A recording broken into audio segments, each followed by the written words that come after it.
എന്നെ നിത്യതയോടടുപ്പിക്കുന്ന എല്ലാ അനുഭവങ്ങൾക്കും നന്ദി. എന്നെ നല്ല ശിഷ്യനാക്കിയിടുന്ന എല്ലാ കുരിശുകൾക്കും നന്ദി. അതുകൊണ്ട് തന്നെ നമുക്ക് നഷ്ടങ്ങളൊന്നും നഷ്ടങ്ങളല്ല.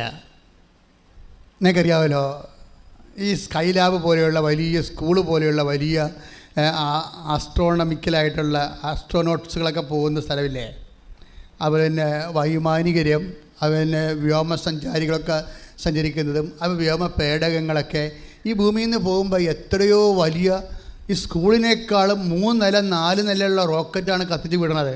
പക്ഷെ ചൊവ്വയിലൊക്കെ ചെന്ന് ഇറങ്ങുമ്പോൾ എന്തുമാത്രം ഉണ്ടാവും? അത് പാരച്യൂട്ടിൽ ഒരു ക്യാമറ മാത്രമേ ഇറങ്ങണം, അവിടെ വേറെ ഒന്നും ഇറങ്ങണില്ല. ബാക്കിയെല്ലാം കത്തി അടന്നടന്ന് പോകും.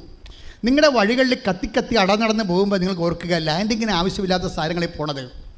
ചിലപ്പോൾ ഭർത്താവ് മരിച്ചു പോയെന്ന് വരും, ചിലപ്പോൾ ഭാര്യ മരിച്ചു പോയെന്ന് വരും, ചിലപ്പോൾ മക്കൾ മരിച്ചു പോയെന്ന് വരും, ചിലപ്പോൾ കൂട്ട് വിട്ടുപോയെന്ന് വരും. ഇതിങ്ങനെ കുറേ പോകേണ്ടതെല്ലാം പോകും. കാര്യം വന്നു ചേർന്നതെല്ലാം പോകേണ്ടതാണ്, വന്നു ചേർന്നതെല്ലാം പോകേണ്ടതാണ്. നിലനിൽക്കുന്ന ദൈവം മാത്രം. ശ്രദ്ധിക്കട്ടെ. ഹല്ലേലൂയ.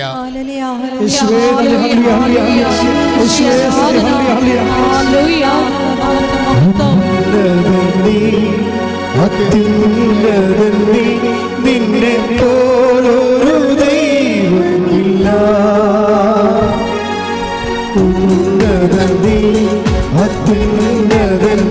നിന്നെ പോലൊരു ദൈവമില്ല. അത്ഭുതമാ അതിശയമാ നീ മാത്രം ദൈവമെന്നും. അയ്യോപാവികൾ ഇവിടെ ഇരുന്നുണ്ട്. അയ്യോ അച്ഛൻ പറഞ്ഞല്ല ഭാര്യ മരിച്ചു പോകും, ദൈവമേ എന്ന് പറഞ്ഞ് 4 കളെ വേണ്ടി ഇവിടുന്ന് ഓടിക്കളയരുത് കേട്ടോ.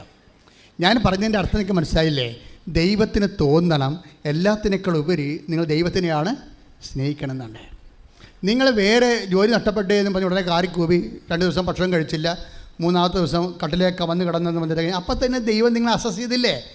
നീ ഒരു ജഡപ്പണ്ടാരമാണെന്നുള്ളത് അസസ് ചെയ്തില്ലേ? പിന്നെ ദൈവം നിനക്ക് വേണ്ടി എന്തിനാണ് മുതൽ മുടക്കണത്? ഇതാണ് പ്രശ്നം. ഇപ്പം നിൻ്റെ ഒരു പ്രേമം പോയെന്ന് വിചാരിച്ചോ, അല്ലെങ്കിൽ നിൻ്റെ കല്യാണം പോയി. കഴിഞ്ഞ ദിവസങ്ങളിൽ ഇവിടെ ഒരു സ്ത്രീ വന്നിട്ടുണ്ടായിരുന്നു, അവളുടെ കല്യാണം ഒത്തത് പിന്നെ പോയെന്ന്. ഞാൻ പറഞ്ഞു പോകാനുള്ളതൊക്കെ പോകും, ദൈവം പണി നോക്കി എന്ന് പറഞ്ഞു. ദൈവത്തിന് ഇഷ്ടമില്ലാത്തതൊക്കെ, നീ പ്രാർത്ഥനയിലുള്ള വ്യക്തിയല്ലേ, നീ ഉടമ്പടിയിലുള്ള വ്യക്തിയല്ലേ, അപ്പോൾ നിനക്ക് അഹിതമായ ദൈവത്തിന് അഹിതമായ സാധനങ്ങളൊക്കെ പോകും. നീ എന്തിനാണ് അവളോട് ചാറ്റാനും ചീറ്റാനും പോയത്? അതിലെ പ്രശ്നമായി പോയത്. ചുമ്മാ ഒരു ചെറുക്കനെ കണ്ടു അല്ലെ പെണ്ണിനെ കണ്ട് കെട്ടാമെന്ന് ഇഷ്ടപ്പെട്ടെന്ന് പറഞ്ഞിട്ട് പിന്നെ ഉടനെ മൊബൈലും മേടിച്ച് ചാറ്റും ചീറ്റും തുടങ്ങി കഴിഞ്ഞാൽ അവസ്ഥ എന്താ? അപ്പോൾ എനിക്ക് ഉടമ്പടിയും ഇല്ല, ദൈവവും ഇല്ല, മാതാവും ഇല്ല, ജീവിതവും ഇല്ല. അപ്പോൾ അവൻ മാത്രമേ ഉള്ളൂ, അല്ലെങ്കിൽ അവൾ മാത്രമേ ഉള്ളൂ. ഈ സാധനമൊക്കെ എടുത്ത് കളയും, എടുത്ത് മാറ്റപ്പെടും. അതായത് ദൈവത്തിനേക്കാൾ പ്രാധാന്യം നിൻ്റെ ജീവിതത്തിൻ്റെ ആധ്യാത്മികതയെ നിത്യജീവിതം അപകടപ്പെടുത്തുന്ന സാഹചര്യങ്ങൾ എല്ലാം അന്തിക്രിസ്തുവാണ്. അന്തിക്രിസ്തു നമ്മൾ കേട്ടിട്ടുണ്ട്. അന്തിക്രിസ്തു ഇപ്പം തന്നെ ലോകത്തിലുണ്ടെന്ന് പറയുന്നു. അതെന്താ ലോകത്തിലുണ്ടെന്നാണ് പറയണത്? എന്നുവെച്ചാൽ ആരിലാണ് ലോകാരൂപിയുള്ളത്? അവൻ അന്തിക്രിസ്തു ഉണ്ട്.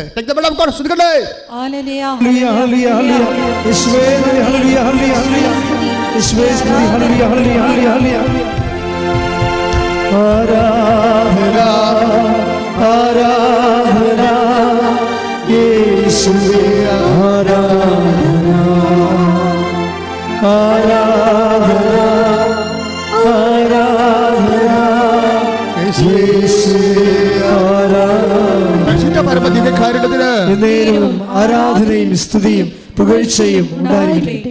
1 യോഹന്നാൻ 4:3 യേശുവിനെ ഏറ്റുപറയാത്ത ആത്മാവ് ദൈവത്തിൽ നിന്നല്ല. അവൻ പറഞ്ഞ യേശുവിനെ ഏറ്റുപറയാത്ത ആത്മാവ് ദൈവത്തിൽ നിന്നല്ല.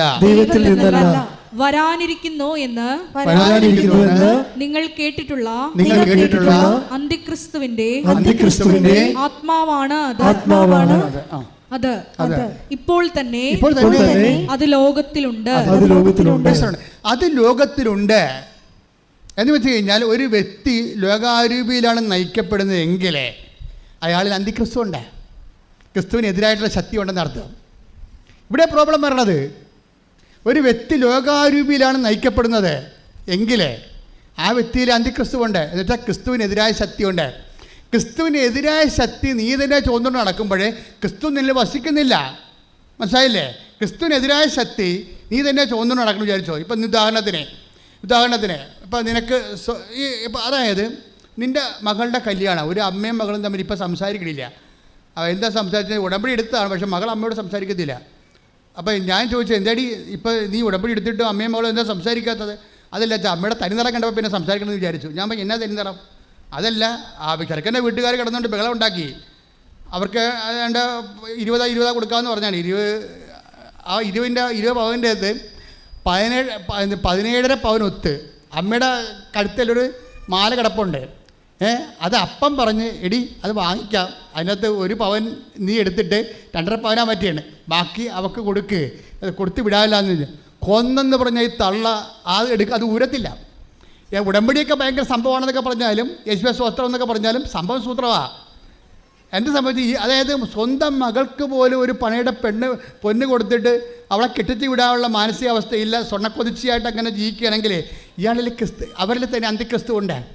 സ്വന്തം മകൾക്ക് കൊടുക്കാത്തവർ ഭർത്താവിന് കൊടുക്കുക, സ്വന്തം മക്കൾക്ക് കുടുംബത്തിൽ കൊടുക്കാത്തവർ നാട്ടുകാർക്ക് കൊടുക്കുക. ഒരിക്കലുമില്ല. ക്രിസ്തുവിനെ കൈമാറാൻ അവർക്ക് പറ്റത്തില്ല. ക്രിസ്തു കൈമാറ്റം എന്ന് പറയണത് നമ്മൾ നഷ്ടം സഹിച്ച് തേങ്ങ സഹിച്ച ഒരു ക്രിസ്തു നാമത്തിൽ കൊടുക്കുമ്പോൾ ദൈവസ്നേഹത്തിൻ്റെ അരൂപിയാണ് അവിടുത്തെ പ്രശ്നം.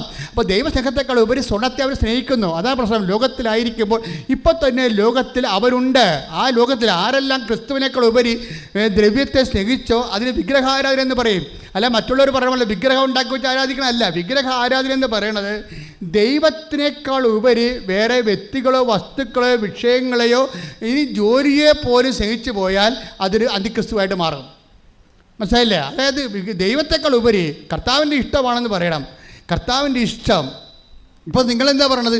ഞാൻ എൻ്റെ കൊച്ചിന് വേണ്ടിയാണ് അച്ഛാ ഉടമ്പടി ചെയ്തത്. ഇപ്പോൾ 3 പ്രാവശ്യം പുതുക്കിയെന്ന് പറഞ്ഞ് ദൈവത്തെ വിരട്ടുകയാണേ. ദാറ്റ് മീൻസ് ആ കൊച്ചിന് വേണ്ടിയാണ് ദൈവത്തെ ഞാൻ വിശ്വസിക്കണത്.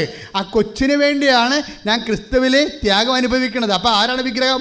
കൊച്ചാണ്. അപ്പോൾ കൊച്ചാണ് അന്തിക്രിസ്തു അവിടെ. അത് ക്രിസ്തുവിനേക്കാൾ പ്രാധാന്യം നീ ആർക്ക് കൊടുത്താലും, അത് കുഞ്ഞായാലും കുട്ടിയായാലും വലുതായാലും അന്തിക്രിസ്തുവായിട്ട് മാറും. എപ്പോഴും ഓർക്കേണ്ട ഇതാണ്, ക്രിസ്തു നിങ്ങൾ ജീവിക്കണമെന്നുണ്ടെങ്കിൽ ക്രിസ്തുവിനായിരിക്കണം 1-ാം സ്ഥാനം. കൈയടിച്ച് കർത്താവേ ഹല്ലേലൂയ.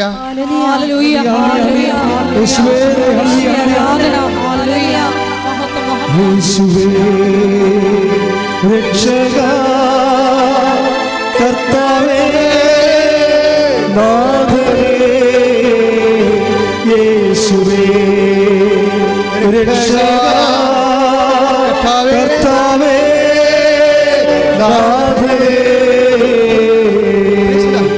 അത് ഇങ്ങനെ സംസാരിച്ച് വരുമ്പോഴാണ് ഈ രാജീവ് ശിവാനന്ദൻ്റെ സാക്ഷ്യങ്ങൾ പിന്നെയും ശ്രദ്ധേയമാണ്.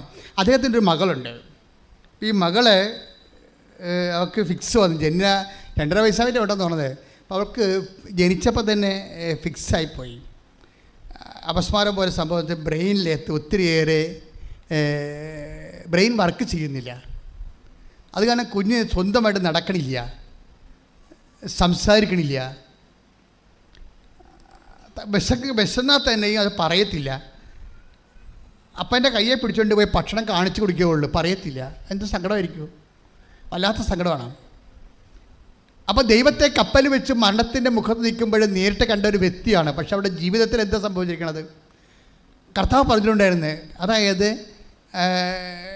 കൂടുതൽ അധികം ഫലം പ്രകടിപ്പിക്കാൻ ഞാനതിനെ വെട്ടി ഒരുക്കും. മുന്തിരിച്ചെടി ശാഖകളും പറഞ്ഞപ്പോൾ ഈശോ പറഞ്ഞതാണ്, ഫലം കായ്ക്കുന്നതിനെ കൂടുതൽ ഫലം കായ്ക്കാൻ വേണ്ടി ഞാനതിനെ വെട്ടി. ദൈവത്തിൻ്റെ നടപടിക്രമങ്ങളുള്ളതാണ്. ഈ ഉടമ്പടി എടുക്കുമ്പോൾ നിങ്ങൾ ഓർത്തേക്കണം, എല്ലാം മിഠായിയാണ്, എല്ലാം മധുരമാണെന്ന് പറഞ്ഞിരിക്കരുത്. ചില കഴിച്ച അനുഭവങ്ങളുടെ ദൈവം തന്നെ നമ്മളെ കൈപിടിച്ച് കൊണ്ടുപോകും. യോഹന്നാൻ 15:2 എന്റെ ശാഖകളിൽ ഫലം തരാത്തതിനെ അവിടുന്ന് നീക്കിക്കളയുന്നു. എന്നാൽ ഫലം തരുന്നതിനെ കൂടുതൽ കായ്ക്കാനായി അവിടുന്ന് വെട്ടിയൊരുക്കുകയും ചെയ്യുന്നു. അപ്പൊ നിങ്ങൾ പറയണത് ഞാൻ ഉടമ്പടി എടുത്തിട്ട് പിന്നെ എനിക്ക് പിന്നെ ക്ലേശങ്ങളാണല്ലോ എന്ന് പറയരുത്. നിങ്ങൾക്ക് ഫലം തരുന്നതിനെ ദൈവത്തിൻ്റെ സ്വഭാവം ഫലം ദൈവത്തെ ഒരാളെ കാണുമ്പോൾ തന്നെ അറിയാം ഈ സാധനം ഫലം കായ്ക്കുമോ, ഈ ജന്മത്തെങ്കിലും കായ്ക്കുമോ എന്ന് ദൈവം കായ്ക്കത്തില്ല കഴിഞ്ഞാൽ പിന്നെ ദൈവം അവരെ വർക്ക് ചെയ്യത്തില്ല. നീ പട്ടിയോ പന്നിയോ ജീവിക്കണവരെ ജീവിച്ചോളാൻ പറയും, ഒരു പ്രശ്നമില്ല. അവനെ വിട്ട് ആ ചാപ്റ്റർ ക്ലോസ് ചെയ്ത് കളയും. എന്തെങ്കിലും ദൈവവിശ്വാസമോ ഇത്തിരി ഭക്തിയോ ദൈവസ്നേഹമോ ഉണ്ടെങ്കിൽ അത് ബലമാണ്. ആത്മാവിൻ്റെ ബലങ്ങളല്ലേ വിശ്വാസം, ആത്മാവിൻ്റെ ബലങ്ങളല്ലേ ഗലാത്യർ 5:23 എടുത്ത് 5:23 22 ശ്രദ്ധിക്കട്ടെ. ഹല്ലേലൂയ. ഹല്ലേലൂയ ഹല്ലേലൂയ ഹല്ലേലൂയ യേശുവേ നന്ദി. ഹല്ലേലൂയ ഹല്ലേലൂയ ഹല്ലേലൂയ യേശുവേ സ്തുതി. Hallelujah hallelujah hallelujah. ഗലാത്യ 5:22. ഗലാത്യർ 5:22 എന്നാൽ ആത്മാവിന്റെ ഫലങ്ങൾ സ്നേഹം, ആനന്ദം, സമാധാനം, ക്ഷമ, ദയ, നന്മ, വിശ്വസ്തത, സൗമ്യത, ആത്മസംയമനം ഇവയാണ്. ഇതെല്ലാം സ്നേഹത്തിൻ്റെ തന്നെ. സ്നേഹം ഉണ്ടെങ്കിൽ ഇതെല്ലാം ഉണ്ടാവും. സ്നേഹം വളരുന്നതനുസരിച്ചാണ് ഇതിലെ വ്യത്യസ്തമായ ശാഖകളായിട്ട് സ്നേഹം, ക്ഷമ, ദയ, നന്മ. ക്ഷമയെന്ന് പറഞ്ഞാൽ എന്താണ്? സഹിക്കുന്ന സ്നേഹമാണ് ക്ഷമ. കരുണയെന്ന് പറഞ്ഞാൽ കൊടുക്കുന്ന സ്നേഹമാണ്. അതൊരു സ്നേഹമാണ് ശരിക്കും പറഞ്ഞാൽ. അല്ല, അപ്പം നിങ്ങൾ എപ്പോഴും ചെയ്യേണ്ടത്, ദൈവം നിലനിൽക്കുന്നൊരു കുടുംബമാകണമെങ്കിൽ, വ്യക്തിയാണെന്നുണ്ടെങ്കിൽ നിങ്ങൾ സ്നേഹത്തിൽ വളരണം. പ്രാർത്ഥിക്കുക, കർത്താവേ ഞാൻ ഉടമ്പടി എടുത്തത്, നീ എന്നെ ഉടമ്പടിയിലേക്ക് ക്ഷണിച്ചത് ഭൗതിക പദാർത്ഥങ്ങള്, ഭൗതിക സാഹചര്യങ്ങള് വളരുക എന്നതിനേക്കാൾ നിത്യത ലക്ഷ്യമാക്കി ദൈവ സ്നേഹത്തില് എന്നെ വളർത്താനാണെന്നുള്ള തിരിച്ചറിവ് നൽകുന്നതിന് നന്ദി പറയുന്നു. അതാ അഭിഷേകം ചെയ്യണമേ. പരിശുദ്ധാത്മാവിന്റെ ഫലങ്ങളാൽ ചെയ്യണമേ. പരിശുദ്ധാത്മാവിന്റെ ദാനങ്ങളാൽ അഭിഷേകം ചെയ്യണമേ. ഹല്ലേലൂയ ഹല്ലേലൂയ ഹല്ലേലൂയ ഹല്ലേലൂയ യേശുവേ ഹല്ലേലൂയ ഹല്ലേലൂയ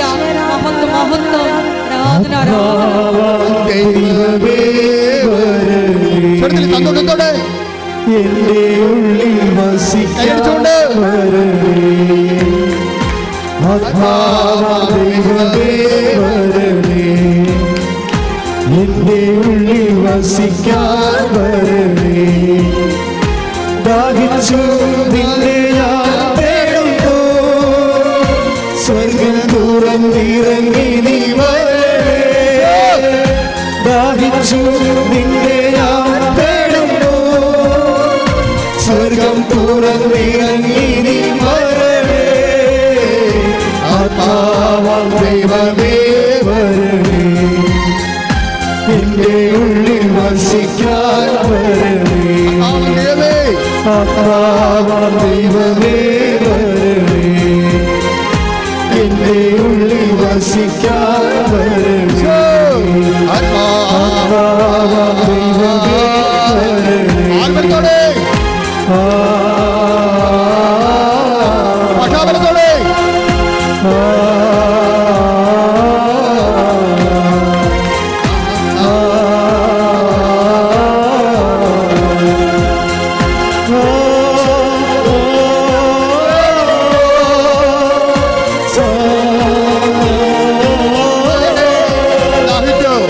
ദാഹിച്ചു നിന്നെ ഞാൻ തേടുന്നു, സ്വർഗം തുറന്നിറങ്ങി നീ വരണേ.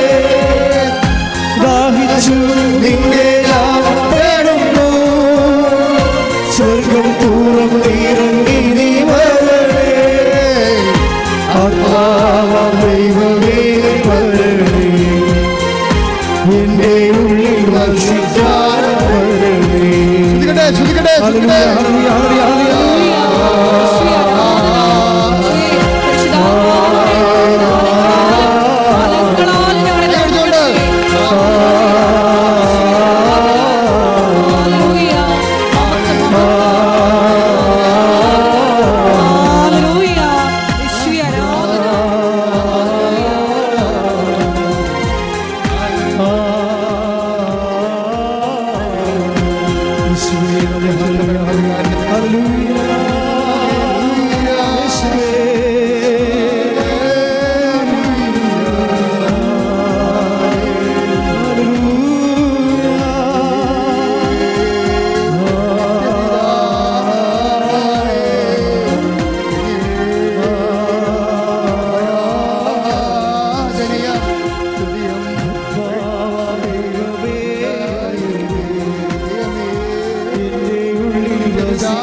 Hallelujah hallelujah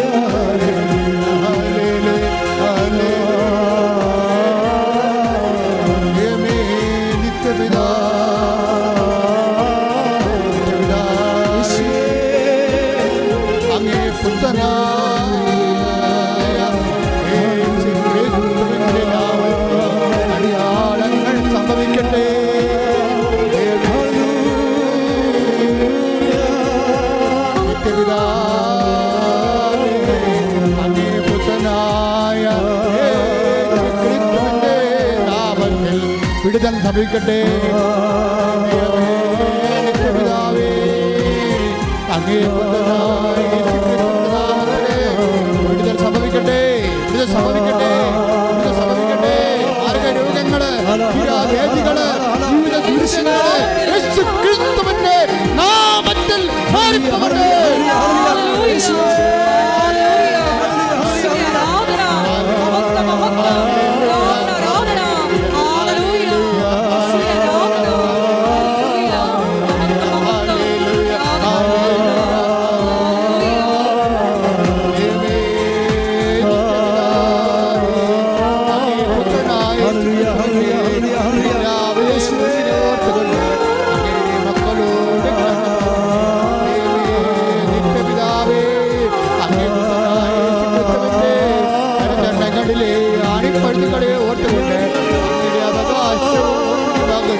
തിരുസഭയോട് കടന്നുവന്നേ. മാർഗരോഗങ്ങള്, വിരാവേദികള്, അസ്ഥിരോഗങ്ങള്, അസ്ഥിഉരുക്കങ്ങള്, കേൾക്കാനുള്ള അവസ്ഥകൾ, കാണാൻ പാടാത്ത അവസ്ഥകള് ഈശോ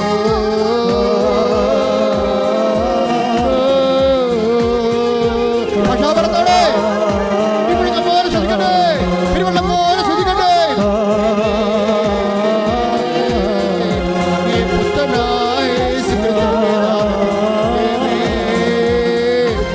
പുത്രനായ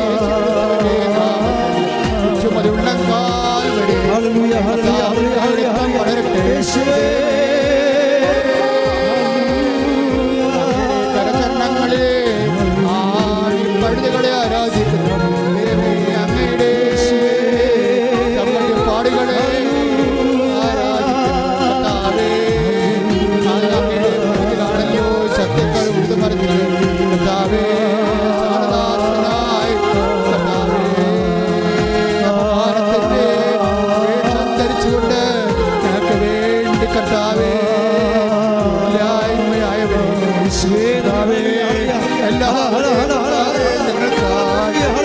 പ്പെട്ടവരെ, മുറിവേറ്റവരെ, എനിക്കായി മൃത്യുവിടെ ചൂടിയവരെ, എനിക്കിടായി തിരുവിലാവിൽ എനിക്കായി ചമ്മട്ടടിയേറ്റവരെ, കർത്താവിനത്തം പടരട്ടെ, കർത്താവിനത്തം പെയ്യട്ടെ, കർത്താവിനത്തം പെയ്യട്ടെ. ദേവേ, ദേവേ, ദേവിതാവേ, നിത്യപിതാവേ, അങ്ങേ പുത്രനായ യേശുക്രിസ്തുവിന്റെ നാമത്തിൽ വിശുദ്ധരക്തം പടരട്ടെ, വിശുദ്ധരക്തം പടരട്ടെ. മാർഗരോഗങ്ങള്, മാർഗരോഗങ്ങള്, വിരാവേദികള്, ജീവിത ദുരിതങ്ങള് യേശുക്രിസ്തുവിന്റെ നാമത്തിൽ അമ്മയായ നാമത്തിൽ കർത്താവേ നടന്നിട്ടുള്ള പുത്രനായ ആരാധനയുടെ ശക്തിയാൽ യേശുക്രിസ്തുവിന്റെ ഉന്നതമായ നാമത്തില് വിരാവേദികള്, ജീവിത ദുരിതങ്ങള്, ജീവിത തടസ്സങ്ങള് യേശുവിന്റെ നാമത്തിൽ മാറിപ്പോകട്ടെ, യേശുവിന്റെ നാമത്തിൽ മാറിപ്പോകട്ടെ, യേശുവിന്റെ നാമത്തിൽ മാറിപ്പോകട്ടെ, യേശുവിന്റെ നാമത്തിൽ മാറിപ്പോകട്ടെ, യേശുവിന്റെ നാമത്തിൽ മാറിപ്പോകട്ടെ, യേശുവിന്റെ നാമത്തിൽ സൗഖ്യമാകട്ടെ, യേശുവിന്റെ നാമത്തിൽ സൗഖ്യമാകട്ടെ, യേശുവിന്റെ നാമത്തിൽ സൗഖ്യമാകട്ടെ. ദൈവമേ, ദൈവമേ, ദൈവമേ, ദൈവമേ, നിത്യപിതാവേ, നിത്യപിതാവേ, നിത്യപിതാവേ, ആത്മാവേ, റുഖാതമ്പുരാനേ, ദൈവമേ, നിത്യയുടെ ദൈവമേ, നിന്റെ ഉന്നതമായ നാമത്തിന് ഇപ്പൊ തന്നെ യേശുക്രിസ്തു നാമത്തിന് മാർഗ തടസ്സങ്ങള്, ജീവിതദുരിതങ്ങള്, ജീവിതദുരിതങ്ങള്, ജീവിതദോഷങ്ങള് യേശുക്രിസ്തുവിന്റെ നാമത്തില് മാറിപ്പോകട്ടെ. ഹല്ലേലൂയ, ഹല്ലേലൂയ, യേശുവേ, ഹല്ലേലൂയ, ഹല്ലേലൂയ, ഹല്ലേലൂയ, ഹല്ലേലൂയ, യേശുവേ, യേശുവേ, ഹല്ലേലൂയ, ഹല്ലേലൂയ, ഹല്ലേലൂയ,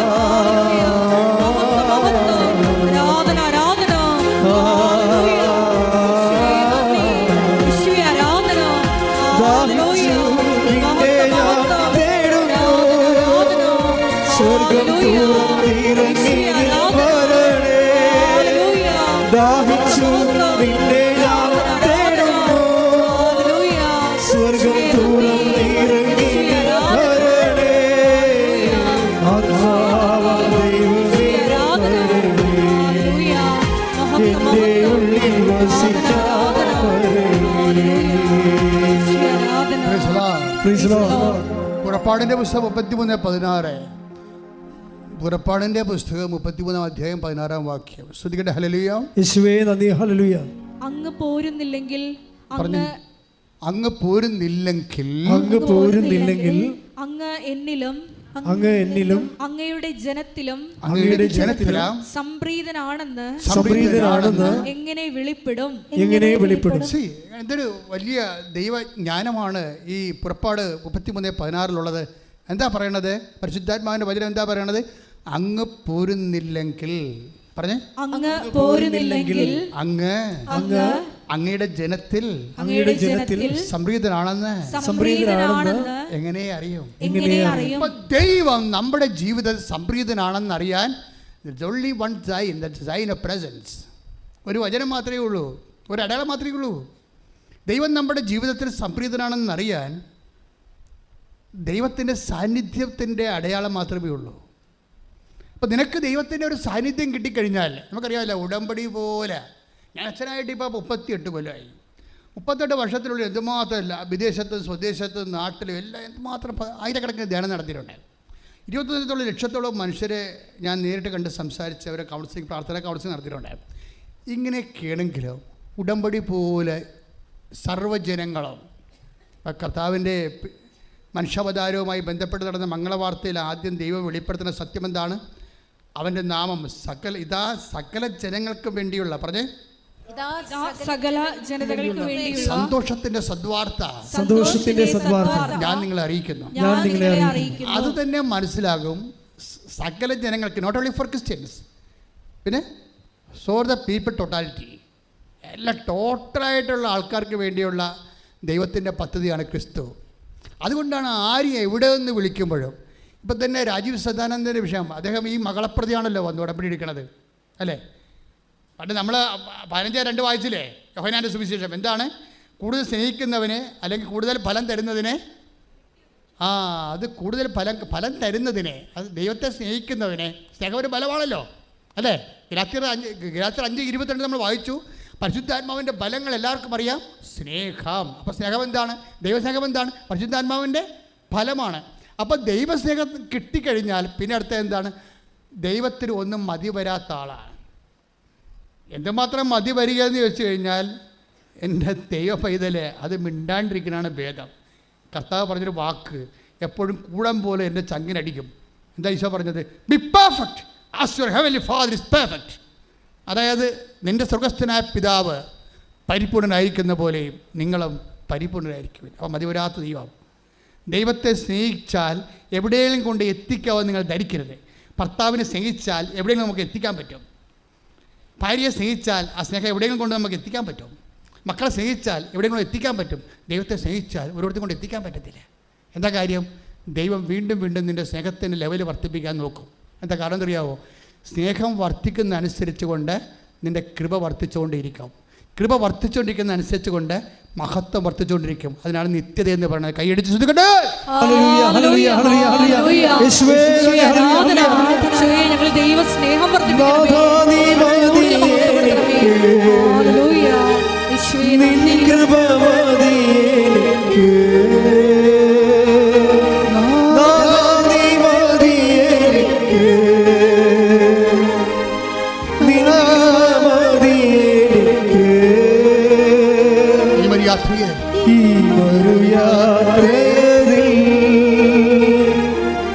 തിരുകൃപമതി ഈ മരുയാത്രയിൽ